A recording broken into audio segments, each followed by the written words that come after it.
Good morning, you guys. I am here this morning. It's Tuesday. It's a Tuesday in September 5th. Oh God, this is bad. I'm sorry. I never remember what day it is. Anyways, good morning. It's 8:30. I can tell you that. It is Coffee and Coaching, and I am Linden Griffith, and Linden Miller. Weird. Sorry. So anyways, I am here this morning to talk to you a little bit about my story. I've been through some stuff, as we all have, and I thought that maybe I could tell you guys a little bit about. Good morning, Marcy. Hello, Lauren. Oh, I'm so glad to have you guys here this morning.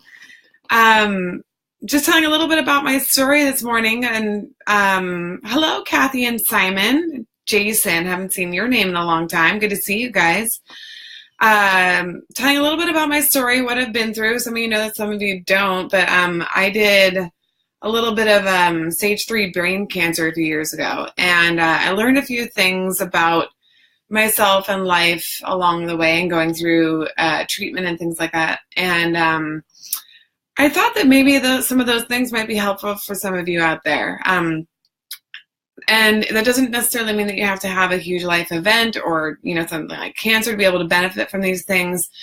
They're just simple principles, strategies, tools that I implement like literally on a day-to-day basis. And they're not like a big deal. They're not monumental, but that's the beauty of them, is that simplicity is often the key to making things work and be in a repeatable fashion that actually yields real results. So, hello, Erin. Thank you for being here this morning. First of all, one of my strategies to life right now is just totally being transparent and authentic. And so, not gonna lie, you guys, Casey had me teed up for talking about shifts in perspective this morning. I had an idea that I wanted to talk about that this morning. And I was totally blank this morning. Couldn't think of a thing that I wanted. Like, why did I say I wanted to talk about that? I couldn't remember anything. So we're letting that go. That's why I'm not talking about that, because I know that was what was promoted, so to speak. And I find that if I have to talk about something that I meant to, I get really confused and I have a hard time actually speaking on topic. So I kind of just have to let things flow through me. And what I noticed about this and what I've learned about this, and this is one of the tools or the strategies, is that when energy is coming through my body, it doesn't feel forced. And I talked a lot about body language, and I talked a lot about noticing where you're coming from in moment to moment. So what I recognized is I was trying to talk about shifts in perspective, but it's from an intellectual place. It's from a headspace. Or a head place. And I have a really hard time speaking from an intellectual place because I don't actually study anything that I talk about. It's just what I learned from my clients and what I've learned through my own experience. And so if you're an expert in something, you're going to speak from the head. You're going to speak from knowledge and intellect. And you might hear that, but I have 3 dogs running around. It's been wild out here, so I apologize in advance. But anyways, when I speak from my heart, it's open and it's free, and whatever comes to mind, and it tends to be the right thing that people need to hear in that moment. And that actually leads me to my first strategy or tool, I guess, that I had to learn really early on when I was sick. So I was perfectly healthy. I had a seizure, and they found a stage 3 malignant brain tumor in my head in 2014.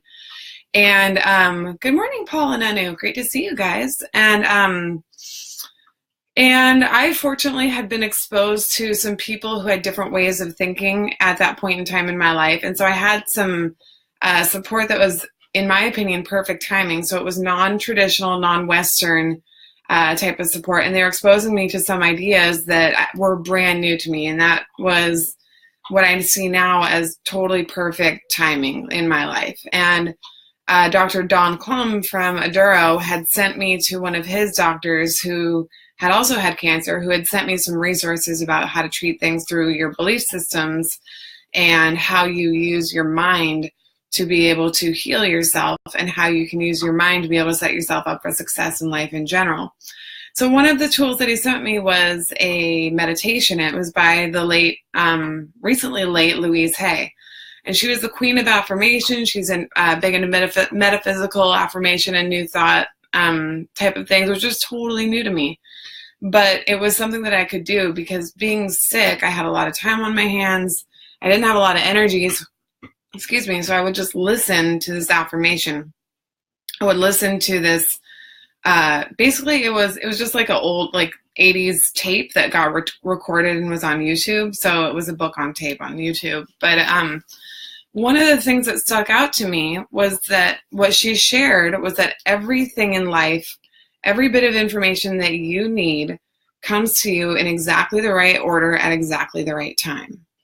And prior to that moment, I never would have thought that. I never would have thought that that was just a concept that was so outside of me. Like, it wasn't something that I'd ever been exposed to. So there are a lot of things. It was like an hour and 40-minute long book on tape that I was listening to, but that was the one thing that stuck with me. So again, everything in life, anything you need to know is coming to you at the exact right moment, at the exact right time, in the exact right way that you'll need to hear it. So if you're trying to do something and you're trying to move towards something and you're trying to achieve an outcome, but you don't know how, you have to trust that the exact right information will come at the exact right time. And so for me in that moment, like, I heard this right after I got this information early on. So I had gotten, I had the seizure. I believe I had had surgery, but then I had, they were rushing me into treatment, right? So they're like, okay, you have 4 weeks before we're going to start radiation and chemotherapy. And for me, it wasn't black and white. It wasn't just like, okay, this is what, they're telling me to do, so I'm going to do what I'm told. I've never been very great with that in any way. And so I had to do my own research. I had to do my own, this is how I felt. I had to do it my own way. I had to come up with some sort of a cohesive treatment plan, but I didn't even know the questions to ask. And when you're sitting in an allopathic Western, like, white walls, white coats, like, room with a bunch of doctors and experts in this stuff, you don't even know what to ask. And so honestly, I didn't even know that they told me that I had cancer after pathology, and I didn't even know I had cancer until they were asking me if I wanted to freeze my eggs in, like, the women's clinic. And there was a pamphlet that said, like, saving your eggs after with, if you have cancer or something like that. But it didn't even hit me that I had actually had, that I was sick, so to speak, until I was out of, because they speak in such large terms, like things that you don't understand. And so that was the moment that I actually figured out that I had cancer. It wasn't when they told me that the pathology came back malignant.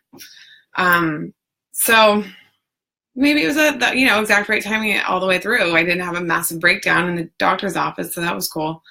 But anyways, all this to say, I had to come up with a treatment plan, which seems like a one-shot opportunity, right? It's like, oh shit, I'm 30 years old. I have stage 3 brain cancer. I want to live a little longer. Like, how am I going to treat this? And I don't believe in what's being told, like what I'm being told to do.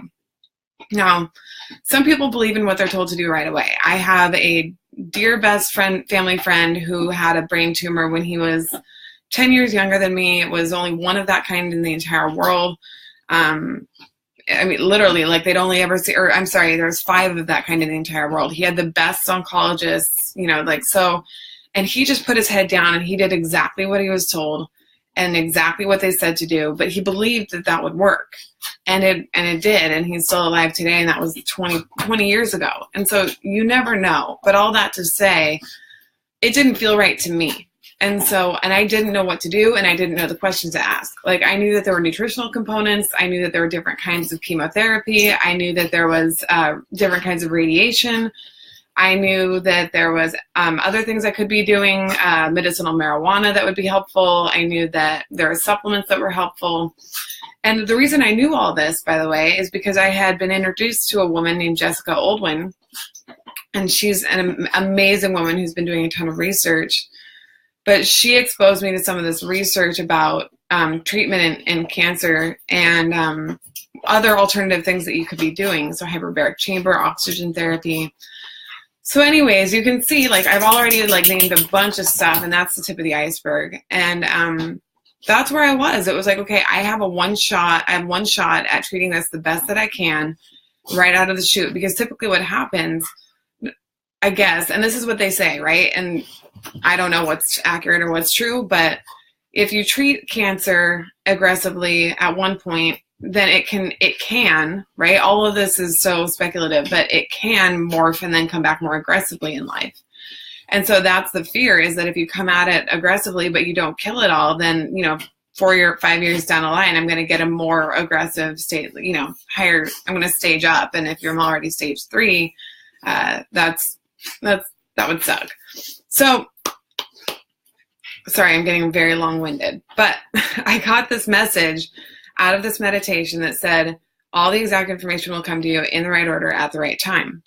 So I totally held on to that like it was my truth. It was outside of me. I had no vision, or there was nothing about me that felt that was something that I would believe, but it stuck.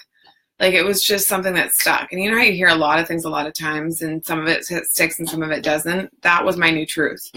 And so I had to relax. They told me I had 4 weeks to come up with a treatment plan. We were going to start chemo radiation in 4 weeks. I pushed it back a little bit to 6 or 8. I can't remember. It doesn't matter.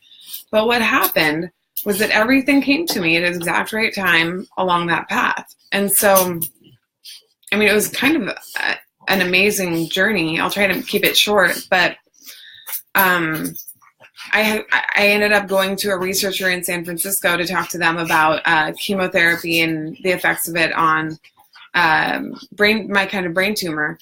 And they had done a research paper that indicated that because of the kind of tumor that I had, the type of chemotherapy that was being recommended actually does result in what is the term I'm looking for? It morphs the cancers and it breaks it down, but it doesn't kill it. Anyways, I'm getting tied up in all of it. It doesn't matter. What I found out, bottom line, is that the kind of chemotherapy that they were recommending was actually it would be more harmful than helpful down the road. And I wouldn't have known that if I hadn't gone to San Francisco to talk to this researcher. So anyways, sorry you guys, this is ridiculous, but this is what's happening. Can you guys see? Yeah, those are my dogs fighting in the background while I'm talking to you guys about cancer. Woo! This is my life. I love it. It makes me happy. What's the point? Okay, so I got this information before I started taking, yes, that is Twinkles and Buttercup. Thank you, Lauren. So I got this information before I had to start taking chemo. So I changed my plan. Instead of doing what was recommended with the high-dose chemotherapy for 6 months, I opted out of that. I met somebody else who had proton therapy in that same time course and trying to come up with my treatment plan. Now, proton therapy is a really direct form of treatment as opposed to photon therapy, which hits a lot more brain. In my case, it would hit a lot more brain matter. So anyways, I got to choose proton therapy, which would be much more concentrated down to the millimeter they can measure it. So I was going to have less side effects from my radiation. I was going to have, I had the opportunity to not take that arm of chemo that was going to be actually more harmful than helpful. And along the way, somebody had introduced me to a nutritionist in Utah who did nutrition for cancer specifically, and there's only one of them in the nation. So anyways, I got all this information within that 6-week window where I knew nothing at all before I had to start treatment. So by the time I was walking into treatment, I had a 6-month plan that involved nutrition. I had a hyperbaric chamber set up, which was oxygen therapy. I had supplementation and IV therapy going. I had proton therapy going. I was going to do the 6-month arm of chemo. And all of that came together at exactly the right time so that I could start it on day 1, fully prepared for what was in my pipeline. So all of this I had no idea how, any of this stuff before I got started, but it came to me in the exact right order at the exact right time in the way that I could hear it. And I'm so grateful for that now, especially, sorry you guys, hey, I'm so grateful for that now because I look back on my treatment schedule and I don't regret anything. And I can't imagine if I had just done what didn't feel right and I didn't pay attention to all that. So all that to say, information comes to you at the exact right time in the exact right order from the source that you'll be able to hear it. And so if you've got something going on in your own life where you don't see the end or you don't know how you're going to get there, be patient and open and it will come. which leads me to the second thing that I've actually really embodied in my own journey, which is letting go. So letting go of attachment to knowing. So they did the surgery and a biopsy, and we didn't know if it was going to be malignant or not. My pathologist was actually out of town on vacation. Some reason they had like one pathologist. And so I didn't know for, I think it was like almost 3 weeks, whether like what kind of cancer it was. They were telling me it was benign. I knew it was malignant. Doesn't matter. Anyways, I didn't know. Hello, Kat. Thanks for being here. I didn't know what kind of cancer I had. I knew I had something growing in my head, but I didn't know what it was for 3 weeks. So that's a tough space to be in. And it's a space of not knowing, and you can either torture yourself in a space of not knowing, or you can be okay with not knowing.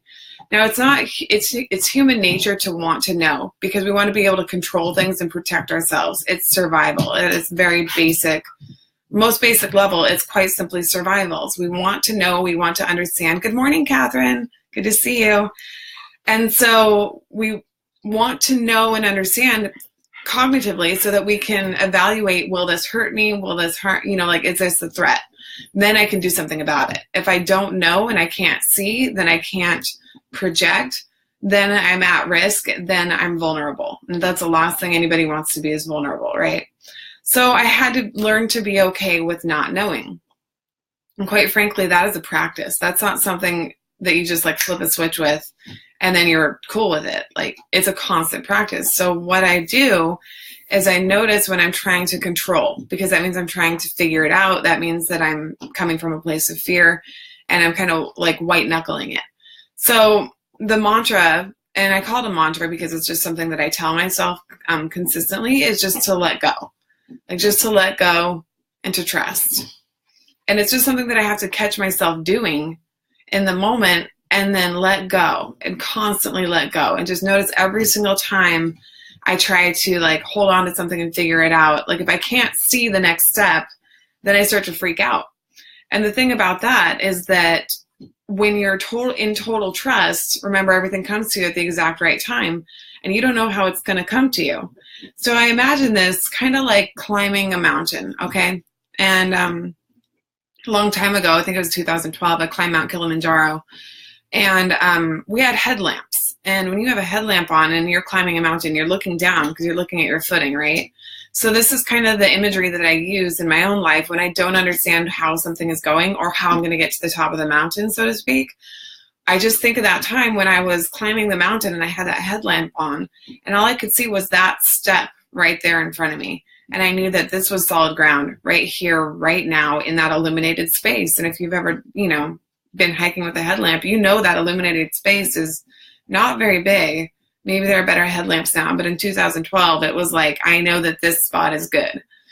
And so that's what I have to tell myself. That's what I have to go back to, is that this spot right now is here and good and solid. And I trust that with the next step, I'll be able to see the next space to put my foot that's going to be here and now, good and solid. And so I'm able to let go because I'm only focused on that next step, because I can only see this next step, because life is totally unpredictable. And as much as we want to be able to control and predict it, I'm telling you right now, you can't. Like I posted the other day, I found that picture of me. I had run 6 miles that day. I was happy. I was healthy. I had a great life. And then I was surprised with a tumor.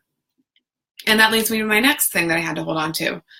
So use the mountain analogy, be here now, follow that one step, know that that one step is all you've got in this moment, and then just trust that that next step will appear as it's meant to, because you can't see what's at the top of the mountain where you're trying to go until you take all those steps along the way. So that was another big thing that I really had to hold on to, the letting go of attachment to knowing what's at the top of the mountain, the letting go of how I'm going to get there, because I don't know unless it's only just one step in front of the next. So the thing that actually being really present, like being in that space of the headlamp that's very small and here and now, is that that space is always safe. Okay. So if you are present to this moment here and now, and if you're watching me on Facebook Live, like, you're okay. Like, there's probably some stuff going on, but if you're totally zeroed in on what I'm saying right now, and you're present to what's happening here, then you're okay. And so if you're able to zero in your life, like I am with you guys, although now I'm a little distracted because my dog Twinkles is wanting to get out. But anyways, if you're able to get totally focused in this moment or whatever you're doing, then all of your energy is focused here and now, and it's totally safe. So there could be problems like the dog. So let's just let her out real quick. And as I think the Dalai Lama once said, if you can do something about it within a minute and a half, 90 seconds, do something about it, and then it's not a problem anymore. So I could do something about that within the next 90 seconds, and now it's not a problem. It's another little tidbit that I really like to use. So we've got the mountain analogy. We've got, here and now. Sorry, I got distracted by that. But here and now is safe, right? So the brain starts to mess with you. Like this morning, I was slated to talk about shifts in perspective, and I got up this morning and I was like, oh my God, I have no idea what I'm going to talk about, because I had an idea the other night, but like that's long gone, and of course I didn't prepare. So this morning, I was scared to talk to you guys. I was freaked out. I wasn't even there yet, and I was feeling like, what am I going to say? Like I have no idea, and my mind was taking over, and totally like that spiral of fear was started to happen.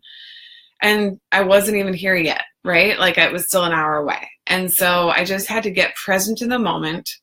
I had to sit myself down at the kitchen table, and I said, okay, be here now in this moment. And so what I do to ground, right, is I take in my space. I take in the fact that I'm sitting in my living room. I take in the fact that I'm sitting like at the table in a firm chair with a firm countertop to write on. Like I am in my home. The space is held. There's nothing out to get me. And the second I was able to do that, the second I was able to let go, because here and now is safe. And here and now is always available.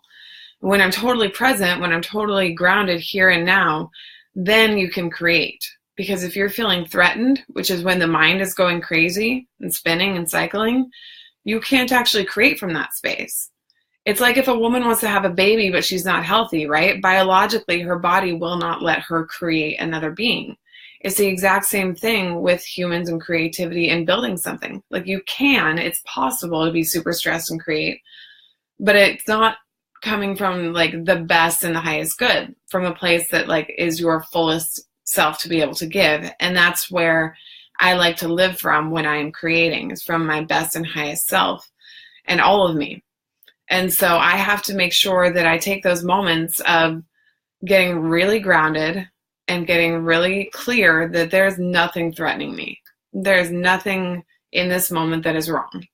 And if I'm here with you, I can say that from the bottom of my heart and soul, and there's a groundedness behind it that is unshakable. Now, when something's going on where there is, but like the argument is like, okay, well, what about like, let's say when I was going through treatment, like that, there was something wrong, right? Like I had cancer, I was getting treated. That's something wrong. Well, this goes back to the letting go, because, and the other part of the conversation, what I learned is that life is happening for me. Okay.